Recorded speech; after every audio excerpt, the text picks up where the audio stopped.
The council chamber stretched wide like an arena, with seats rising in circular tiers. Representatives from 73 alien species filled those seats, their forms ranging from towering crystalline beings to small furry creatures that barely reached a human's knee. At the center stood Tae-sung, Earth's ambassador, his dark suit a sharp contrast to the colorful robes and biological diversity surrounding him. The chamber's air felt heavy. Tae-sung knew something bad was coming. He had been an ambassador for 3 years now, long enough to read the room. The usual chatter before sessions was absent. Instead, cold stares followed his every movement. The High Chancellor, a being made of flowing silver liquid, called the session to order. Its voice echoed through translation devices embedded in every seat. We addressed the matter of humanity today. The vote has concluded. Tae-sung's stomach tightened. What vote? Earth had received no warning, no chance to speak. By a count of 58 to 15, this council has determined that humanity poses a threat to galactic stability. The Chancellor's form rippled with what might have been satisfaction. Therefore, Earth will be placed under tributary status, effective immediately. The words hit Tae-sung like a physical blow. Tributary status was what the council imposed on dangerous or rebellious species. It meant submission, control, the end of independence. What are the terms? Tae-sung forced his voice to remain steady. A reptilian creature named Velthar rose from his seat. His scales gleamed dark green under the chamber lights, and his eyes held nothing but contempt. Earth will surrender 40% of all resources to council administration. Your military will be reduced to 25% of current strength. Council overseers will be stationed on all human worlds.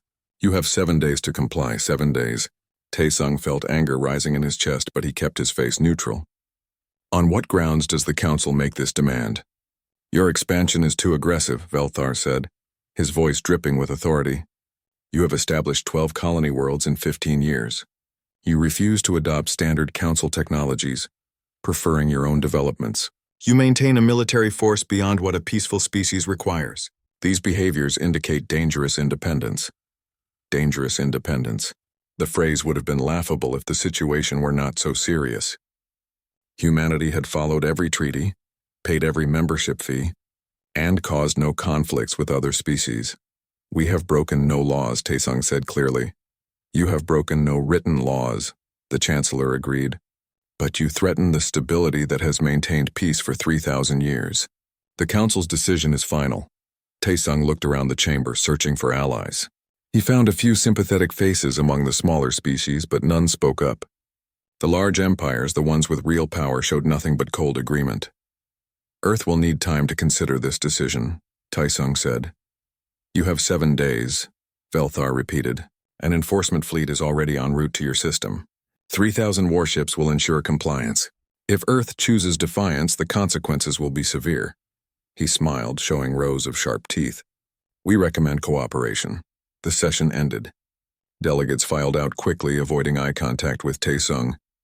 He stood alone in the emptying chamber, his mind racing. 3,000 warships against Earth's 400. Impossible odds. He activated his secure communication device and sent an encrypted message to Earth. It contained only 2 words, but they would mean everything to those who received them. Protocol Defiance. That protocol had been created years ago, back when humanity first joined the Council. Military strategists had warned that the galaxy might not be as welcoming as it seemed. They had been right.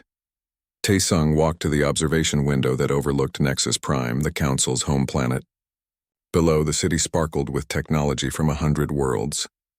The Council believed it was eternal, unshakable, the natural order of the universe. He thought of Earth, that small blue world where humanity had learned to survive ice ages, plagues, and its own violent nature. The Council saw humans as children who needed discipline. They had no idea what they had just awakened. They think this is over, Tae-sung whispered to himself. They have no idea it has just begun. Behind him, the chamber doors sealed shut with a final echoing boom.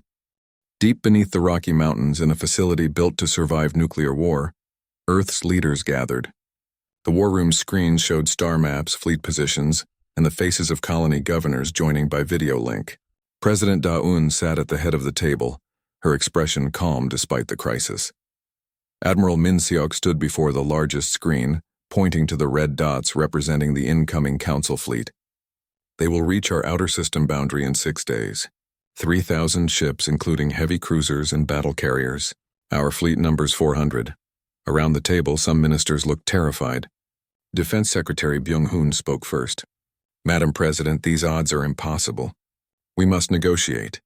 Perhaps if we offer partial compliance, reduced terms.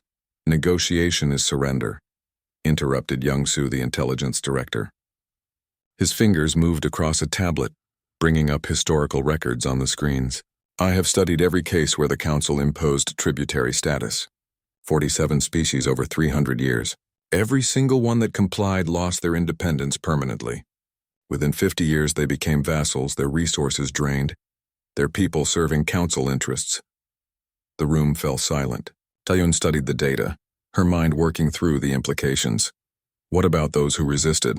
She asked. Young-soo's expression darkened. 5 species tried. 4 were destroyed completely. The 5th surrendered after losing 90% of their population. More silence. Then Admiral Min-seok spoke again. However, none of those species had what we have. He gestured. And the screen changed to show 3 project files, each marked with the highest security classification.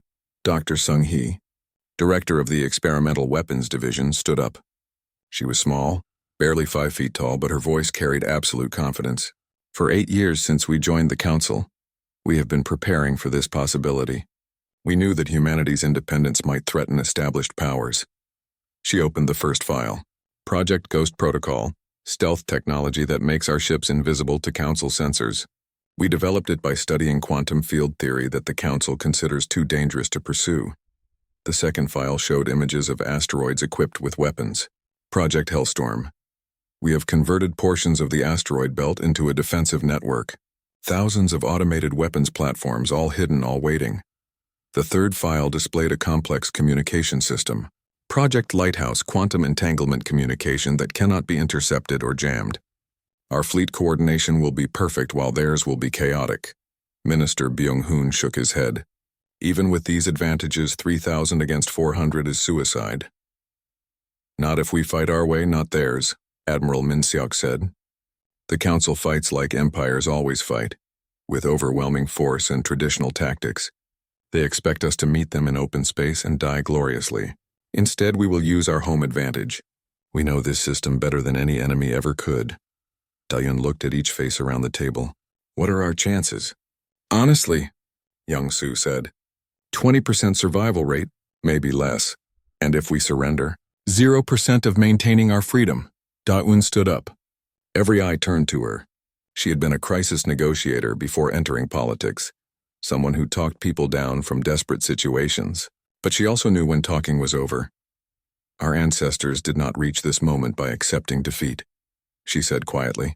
They survived because they refused to quit, even when extinction seemed certain. The Council thinks we are one small species they can bully into submission. Her voice grew stronger. Let us show them what humanity does when cornered. We defend our home. We protect our freedom, and we will not kneel. The vote was quick. 15 for defiance, 2 for negotiation. Earth would fight. Within hours, orders went out to every military installation. The fleet began moving to battle positions. Civilians on the outer colonies were evacuated, and a message was prepared for the 8 billion people of Earth and its 12 colony worlds. President Da-eun recorded the broadcast herself. She told humanity the truth about the coming invasion, about the impossible odds, and about the choice their government had made. She ended with words that would be remembered forever. We may fall, but we will fall free. In orbit above Earth, Captain Hee-jin stood on the bridge of the flagship Indomitable. She had just received her orders. Take the fleet to the outer marker, the edge of the system, and hold the line. She looked at her crew, young faces showing fear and determination in equal measure. Whatever comes through, she told them, nothing reaches Earth. They believed her. They had to. The outer marker was a point in space where Seoul's gravity well began to fade. Here, at the edge of humanity's home system, Captain Hye-jin watched her sensors as the Council fleet emerged from faster-than-light travel. 3,000 ships. The display lit up with red contact markers, so many that they overlapped. Beside her, Lieutenant Bo-ra worked the tactical station, her young hand steady despite the fear in her eyes. They are broadcasting on all frequencies, the communications officer reported. Put it through, Hye-jin ordered. The view screen showed a reptilian face she recognized from intelligence files. Commander Vexilorn, known throughout the Council fleet as the Hammer for his brutal efficiency. Human vessels, you are ordered to stand down immediately and prepare for boarding. Resistance will result in the destruction of your fleet and military action against your colonies. You have 1 hour to comply. Hijin took a deep breath. This was it, the moment where humanity either bent or broke. She opened a channel. Commander Vexilorn, this is Captain Hijin of the Earth vessel Indomitable. We decline your order. This system is sovereign human territory. Turn back now. Vexilorn laughed, a harsh sound that grated through the speakers. Brave words from a species about to be erased. Very well, human. Learn your lesson the hard way. The channel cut off. The Council fleet began moving forward in a standard encirclement pattern, spreading wide to surround the human ships. All ships, begin retreat pattern Delta 7. Hijin ordered. On her tactical display, the 400 human vessels began pulling back toward the inner system. Vexilorn watched the human retreat with satisfaction. His tactical officer, a nervous creature with too many limbs, spoke up. Commander, perhaps this is a trap? Of course it is a trap, Vexilorn said dismissively. These humans are clever but ultimately weak. They will attempt some desperate ambush, we will crush it. And this matter will be finished by morning meal. He gestured forward. Full speed. Pursue them into the asteroid belt. The Council fleet accelerated, confident in their overwhelming numbers. They had fought dozens of wars and never lost. These humans would be no different. But as they crossed into the inner system, something strange happened. The human ships vanished from sensors. All 400 contacts simply disappeared. Sensor malfunction? Vexilorn demanded. No, sir, sensors are functioning perfectly. The human ships are just gone. Vexilorn felt the first tickle of concern, but he pushed it aside. Continue forward. They cannot hide forever. The Council fleet entered the asteroid belt, that massive ring of rocks orbiting between Mars and Jupiter. Millions of asteroids, some as large as mountains, drifted in the darkness, on board the Indomitable. Now invisible to Council sensors thanks to Project Ghost Protocol, Hijin watched the enemy fleet spread out among the asteroids. Chief Kyungsoo, are all weapons platforms ready? The chief engineer's voice came through from the engine room. All systems green, Captain. We have them surrounded. Lieutenant Bora, firing solution. The young officer's fingers danced across her console. Targeting data distributed to all platforms and ships. We have clean shots on 863 vessels. Hijin thought of Earth, of the billions of people depending on what happened in the next few minutes. She thought of President Daun's words, we will not kneel. Fire everything, she ordered. The asteroids came alive. Thousands of hidden weapons platforms activated simultaneously. Railguns fired metal slugs at a fraction of light speed. Missiles streaked out from concealed launchers. Laser batteries turned the darkness into a web of burning light. The Council fleet had no warning. Ships exploded by the dozens, their shields overwhelmed by the sudden assault. Vexilorn's bridge shook violently as projectiles hammered against his flagship's armor. Evasive action. Return fire! He screamed, but his fleet was scattered, confused, unable to see their attackers. Then the human ships appeared, suddenly visible again, moving with perfect coordination. They struck like wolves among sheep, targeting damaged vessels and finishing them off with precise weapons fire. Bora called out targets rapidly. Enemy cruiser, starboard side, shields down. Destroyer formation attempting to regroup, Section 7. Flagship is turning, trying to retreat. Target the flagship's engines, Hijin said coldly. Let us send a message. The Indomitable's main cannon charged and fired. The beam struck Vexilorn's ship perfectly, crippling its drive systems. All around them, Council ships were burning, exploding or fleeing in panic. The battle lasted 30 minutes. When it was over, the space around the asteroid belt was filled with debris and escape pods. Of the 3,000 Council ships, less than 1,700 remained, and most of those were fleeing at maximum speed. Hijin watched them go. Her ship had taken damage, scorch marks across the hull and 2 decks exposed to vacuum. Around her, the human fleet regrouped. She counted the losses. 17 ships destroyed, 43 damaged. Against any normal math, it should have been impossible. All ships maintain defensive positions, she ordered. They will be back. Next time with more. But for now, for this moment, humanity had shown the galaxy something new. The Empire of Stars had just learned that humans bite back. News traveled fast across the galaxy. Within 6 hours of the battle, every species in the council knew what had happened. The humans, the newcomers everyone dismissed as primitive, had destroyed nearly half of an enforcement armada. The impossible had occurred. On the council homeworld of Nexus Prime, emergency sessions ran through the night. Taesung sat in a waiting area outside the main chamber, listening to the shouting echoing through the doors. The council was fracturing. Inside, the High Chancellor tried to maintain order as representatives screamed at each other. Some demanded immediate retaliation with the full military might of the council. Others questioned whether forcing humanity to submit was worth the cost.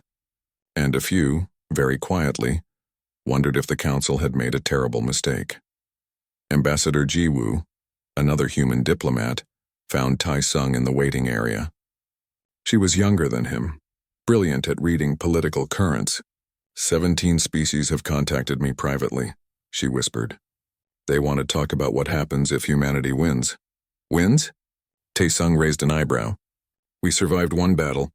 They will send everything next time. But you survived. That matters more than you think. Jiwoo pulled up data on her tablet. I have been studying council history. Every species that resisted before did so alone and without preparation. You had allies in Earth's leadership who planned for this. The other species are noticing. On the far side of the galaxy on a world called Talnir, Kethra watched the news broadcasts with her resistance council. Her people had been under council control for 70 years, their resources stripped away, their independence a distant memory. They actually fought back, one of her advisors said, voice filled with wonder, and they won. Kethra watched footage of the battle that had been leaked somehow. Human ships moved with impossible coordination, striking with precision that seemed almost supernatural. The report said they used quantum communication, technology the council banned as too dangerous. Get me everything you can about Earth, Kethra ordered. I want to know who these humans are and what they stand for. Back on Earth, President Dayun prepared for something unprecedented. Youngsu's intelligence network had managed to hack into the council's primary communication system. For 10 minutes before they detected and blocked it, Earth would have a direct line to billions of beings across the galaxy.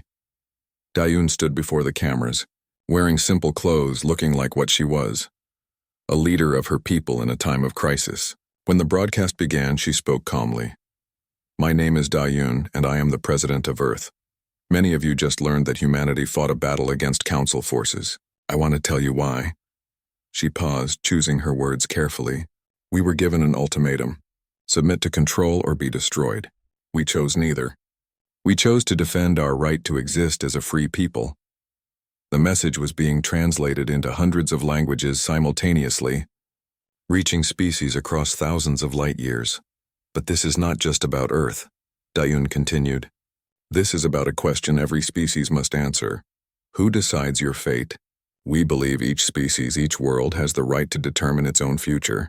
We reject the idea that the strong should rule the weak, that age grants authority, or that resistance to tyranny is a crime.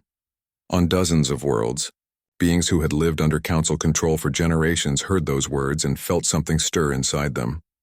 The council will send more ships against us. They may destroy Earth, but even if we fall, we will fall free. And perhaps our example will inspire others to ask themselves, is this the galaxy we want? One where fear keeps us obedient? Or can we build something better? A galaxy where cooperation is chosen, not forced? The transmission cut off as council security finally blocked it. But the message had been sent, and it could not be unsent. Within 2 days, 17 species quietly contacted Earth through back channels. They offered information, resources, and in some cases ships, small amounts. Nothing that would expose them to council retaliation, but enough to show solidarity. Youngsu compiled the intelligence and brought it to the War Council. The council is not as united as they appear. 43 species are unhappy with the current power structure.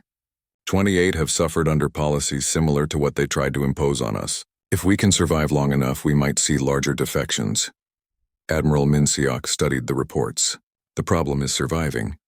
The council is mobilizing their primary battle fleet, 15,000 warships, including their dreadnought-class vessels.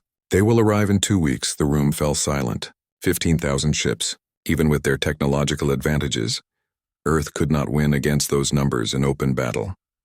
Then we do not fight in open battle. Junwoo said.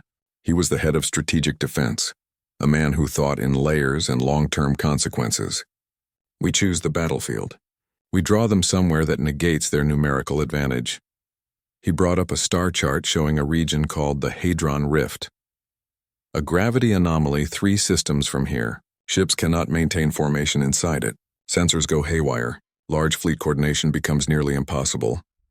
So we turn their advantage into a weakness, Darwin said, understanding immediately. We fragment their fleet and defeat them piece by piece. Exactly. But it requires perfect timing and absolute coordination. And it requires our entire fleet, including all Allied vessels, to hold position in an extremely dangerous region of space. The president looked at the star chart, at the representation of that deadly region of space, and then at the faces around her. Contact our allies. Tell them where we will make our stand. And tell them this. Anyone who stands with us now stands against tyranny forever. We either build a new galaxy together or we fall together, but we fall free, the message went out, and across the stars beings made their choices. 10 days after the first battle, Earth's situation had changed dramatically. 7 species had openly joined humanity's cause, sending ships and crews to help defend against the coming Council assault. The Alliance fleet now numbered 800 ships, still vastly outnumbered but no longer alone. In a secret facility on Mars, Dr. Yoon-ji made final adjustments to Project Lighthouse. The quantum communication system had worked perfectly in the first battle, but now they needed to expand it to include ships from 7 different species, each with different technology. The Talner ships integrate easily, she told her team. Their systems are compatible. But the Venshara vessels use biological computing. We need to build interface modules from scratch. Her assistant, a young engineer named Woo Jin, worked frantically at his console. If we skip some safety checks, we can have units ready in 3 days. No skipping safety checks, Yoon-ji said firmly. A communication failure during battle means death. We do it right or not at all. Meanwhile, in Council space, Commander Jae-hwan led a mission that would be remembered as one of the boldest operations in human history. He and his team of 12 Special Forces operatives had infiltrated deep into enemy territory aboard a captured Council vessel. Their target, the Central Communication Relay Network, that coordinated Council military operations across this sector. If they could disable it, the massive fleet heading toward Earth would lose coordinated command. Ships would have to rely on slower, shorter-range communication systems.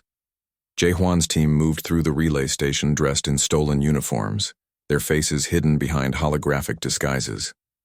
The station was lightly guarded because no one expected an attack this deep in Council territory. Charges set on primary nodes, his second-in-command whispered through their private channel. We have 4 minutes before the shift change. Plant the last ones and get to the extraction point, Jae-hwan ordered. His heart pounded as they moved quickly through the corridors. One wrong turn, one curious guard, and they would be caught. They made it to their ship with seconds to spare. As they jumped to faster-than-light speed, Jae-hwan triggered the explosives remotely. Behind them, the relay station erupted in a series of carefully placed explosions that destroyed the quantum communication cores without killing the civilian staff. The effect was immediate.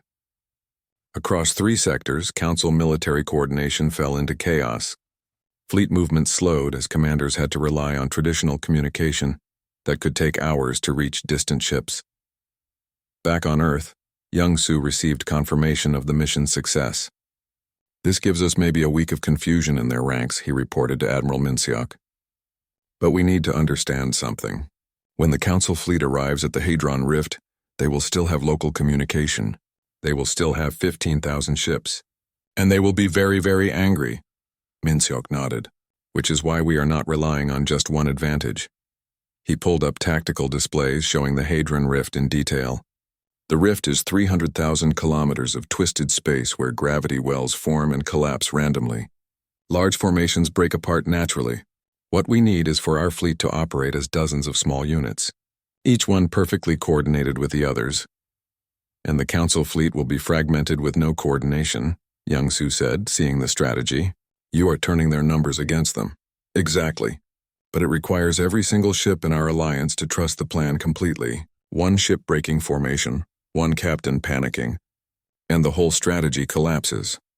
The Allied fleet gathered at a staging point 1 system away from the Hadron Rift. Captain Haye Jin, now promoted to admiral, and given command of the entire Alliance fleet, addressed the assembled captains via secure channel. Ship commanders from 8 different species looked at her, some with hope, others with fear, all with determination. "Tomorrow we enter the rift," He-Jin said.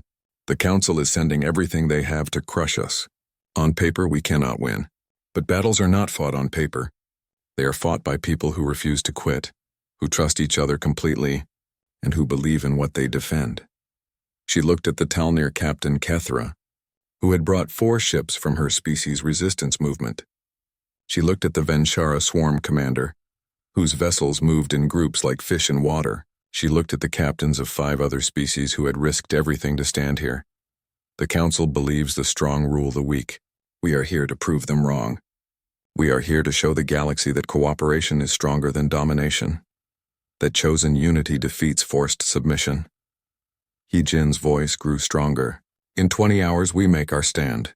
When the Council fleet arrives, they will see something they have never seen before. Free beings fighting together, not because they are forced to, but because they choose to. That choice makes us stronger than they can imagine." The fleet moved into position. Behind them, Earth and its colonies evacuated civilians to shelters deep underground and in hidden stations. If the Alliance fleet fell, the Council would attack the homeworld directly. Everyone knew this might be humanity's final day of freedom. Admiral Min Seok remained on Earth coordinating with Young Su and Jun Woo. They monitored every sensor array, every intelligence report. When the Council fleet appeared on long-range sensors right on schedule, Min Seok sent a simple message to Admiral Haye Jin. "They are coming. All of them. Good luck, and remember, we fight not for glory but for the right to be free." He-Jin read the message on the bridge of her new flagship, a vessel built specifically for this battle. Around her, the crew prepared for combat. Bora was at tactical, Kyung-Soo managed the engines, and every station was crewed by the best people Earth could provide. Through the view screen, she could see the Hadron Rift ahead, space itself seeming to shimmer and twist, and beyond it, coming fast, the largest fleet ever assembled by the Galactic Council. "All ships," she broadcast to the Alliance fleet, "hold your positions. Trust the plan. And remember why we fight." The waiting was over. The future of the galaxy would be decided in the next few hours. The Council fleet emerged from faster-than-light travel at the edge of the Hadron Rift, like an incoming storm. 15,000 warships representing the full military might of an empire that had dominated the galaxy for 3,000 years. At their head was Velthar himself, the same reptilian commander who had delivered the ultimatum to Earth weeks ago. There, his tactical officer pointed at the display. 800 ships holding position inside the rift. Velthar studied the formation with contempt. Foolish humans. They think that anomaly will protect them. He opened a fleet-wide channel. "All ships enter the rift in battle formation. We will crush this rebellion in one strike and make an example that will echo for generations." The massive fleet began moving forward. As they entered the rift, space itself seemed to twist around them. Gravity wells formed and collapsed randomly, pulling ships off course. Sensor readings became confused and unreliable. The tight formation began to fragment. "Maintain cohesion," Velthar ordered. But it was like ordering water not to flow downhill. The rift's natural properties scattered his fleet into dozens of smaller groups, each one losing contact with the others. Admiral Haye Jin watched from the bridge of her flagship as the enemy fleet fell apart, exactly as predicted. "All units begin Phase 1 hit-and-run tactics. Do not commit to sustained engagement." The Alliance ships, smaller and more maneuverable, darted through the chaos. They struck at isolated Council groups, firing and then vanishing back into the twisted space before the enemy could respond effectively. Lieutenant Bora called out targets as they appeared on sensors. Enemy Formation Gamma, 12 ships, shields weakened by gravity stress. Formation Delta, 20 vessels, command ship in the center. Formation Epsilon, target Gamma first, He-Jin ordered. Quick strike, maximum damage, then pull back. The human ships moved with perfect coordination, thanks to Project Lighthouse linking them through quantum communication. They appeared from the sensor shadows, unleashed devastating fire, and disappeared again before the Council ships could organize a proper defense. Throughout the rift, the same pattern repeated. Alliance vessels struck again and again, bleeding the Council fleet with 1,000 cuts. Each attack was small, manageable, but together they added up. After 2 hours of hit-and-run attacks, Velthar finally understood what was happening. The humans were not trying to win through superior firepower. They were using the rift to negate his numbers advantage, fighting dozens of small battles instead of one large one. All ships, withdraw to Rally Point Sigma, he ordered. We will regroup and... His words were cut off as something new happened. Automated weapons platforms hidden throughout the rift suddenly activated, thousands of them all firing at once. Project Hellstorm had been deployed on a massive scale. Chief Engineer Kyung-Soo had spent weeks preparing, seeding the rift with concealed weapons that waited for this exact moment. The Council fleet, already fragmented and confused, now faced attacks from every direction. Ships that thought they had found safe positions suddenly found themselves targeted by weapons they could not see or track. Admiral, we have movement on the outer markers, Bora reported. Multiple new contacts entering the rift. 15 additional species, nearly 2,000 ships total. Heejin felt her heart race. The reinforcements had arrived. Species that had been waiting to see if the Alliance could hold its own were now committing fully to the fight. Velthar saw his fleet being overwhelmed. What should have been a simple crushing of rebellion had turned into a nightmare. His ships were scattered, unable to coordinate, taking losses from enemies they could barely detect. All vessels, concentrate fire on the human flagship, he ordered desperately. Kill their command ship and they will collapse. 3 Council dreadnoughts, massive vessels each carrying enough firepower to destroy a city, converged on Heejin's position. Their weapons locked on, evasive action, Bora called out, but there was nowhere to go. The dreadnoughts had them boxed in. Heejin made her decision in a fraction of a second. All power to forward shields. Judgment cannon. We are going straight at them. The crew looked at her like she was insane. Kyung-Soo's voice came from engineering, steady despite the chaos. Captain, if we drop rear shields and push all power forward, we can survive maybe 10 seconds under that kind of fire. Then we have 10 seconds to make this shot count, Heejin replied. Bora, I need a firing solution on the center dreadnought's reactor core. Calculating. I have a solution, but it is only 62% probability. We would need to drop our forward shields completely for 1 second to generate enough power for the shot. Do it. The flagship charged directly at 3 of the most powerful warships in the galaxy. Enemy fire hammered against their shields, each hit shaking the vessel. Systems overloaded. Hull breaches opened on 3 decks, but Heejin kept her course steady. At the last moment, just as their shields collapsed completely, she gave the order. Fire. The main cannon released every bit of power the ship could generate in one perfect shot. The beam crossed the distance in a microsecond and struck the lead dreadnought's reactor core with impossible precision. The massive ship exploded from within, its destruction so violent that it damaged the 2 dreadnoughts beside it. One lost power completely, drifting helplessly. The other retreated, trailing debris. Heejin's ship was not so lucky.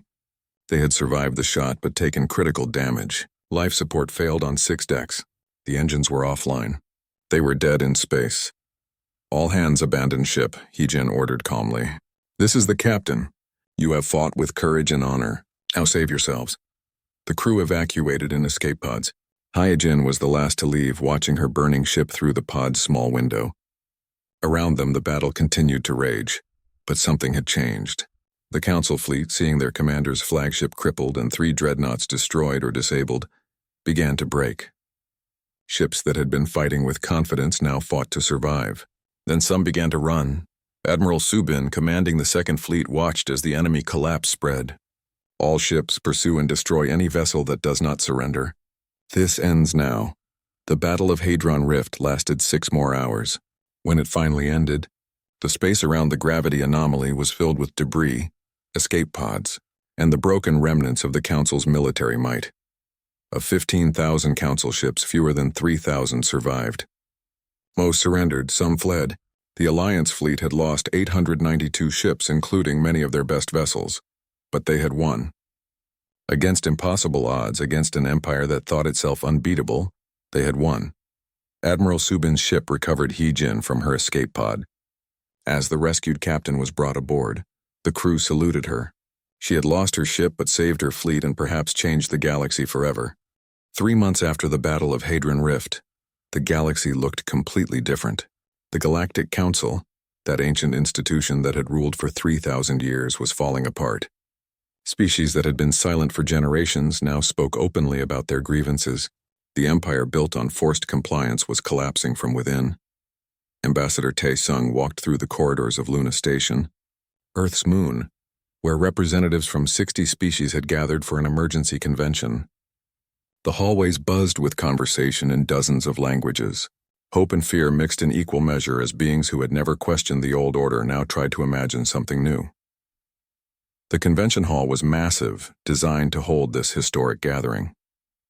Unlike the old council chamber with its tiers of power, this room had a circular table where every species sat as equals. It was a small thing, but symbols mattered. President Dayun opened the first session. She looked older now, the stress of war having aged her, but her voice remained strong. We are here to build something better than what came before. Not a council that commands, but an assembly that cooperates. Not an empire that forces, but an alliance that chooses.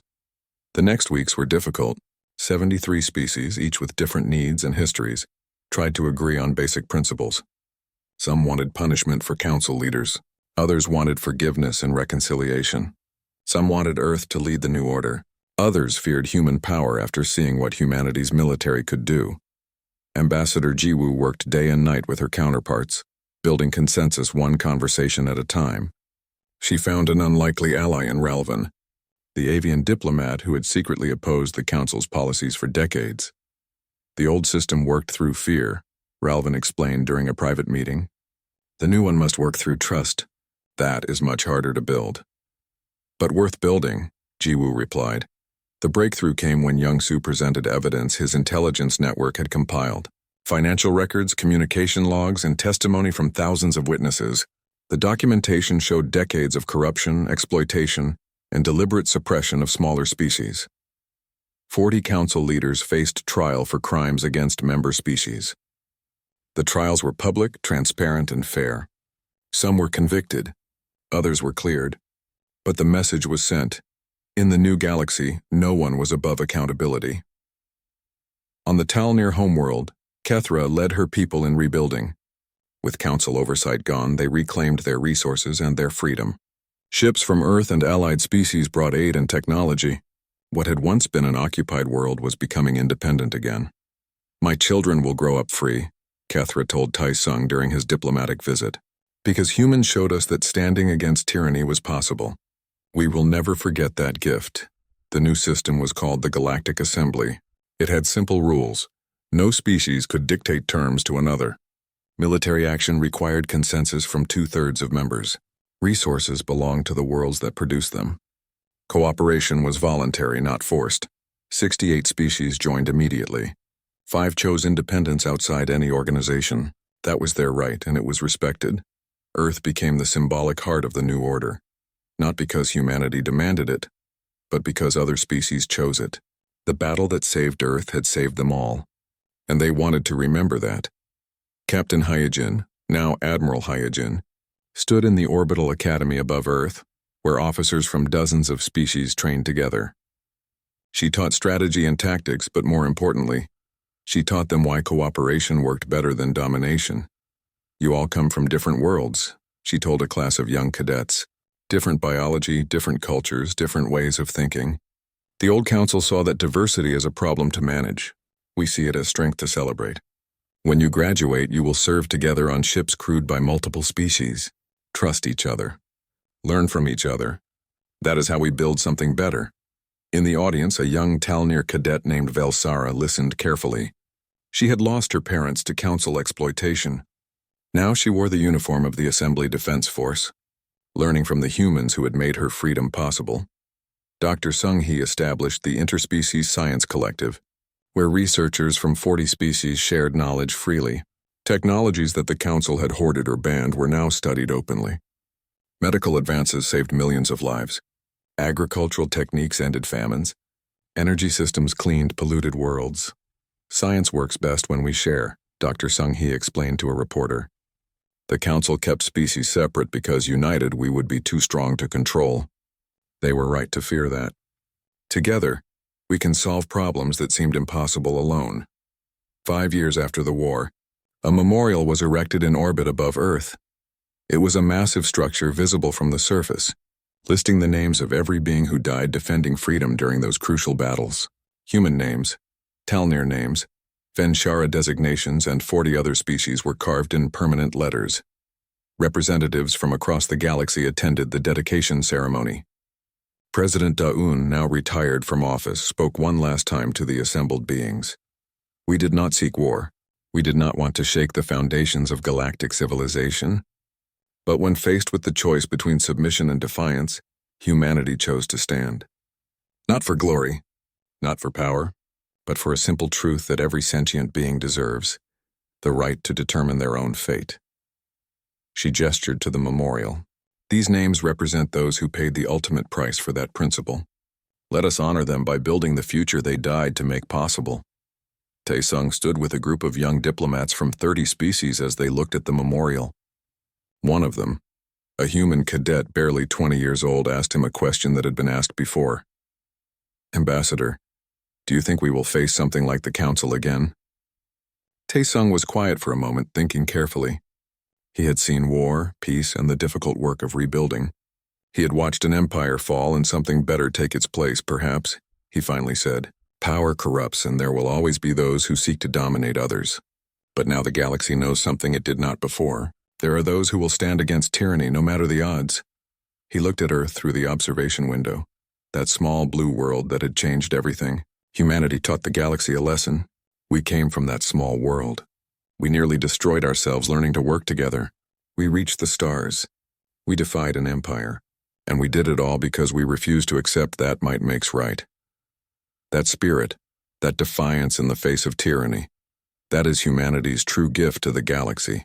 But now it belongs to all of us. Every species here has that same courage inside them. They just needed to see it was possible. The young cadet stood in respectful silence, understanding that they were part of something larger than themselves. The age of the Empire of Stars had ended.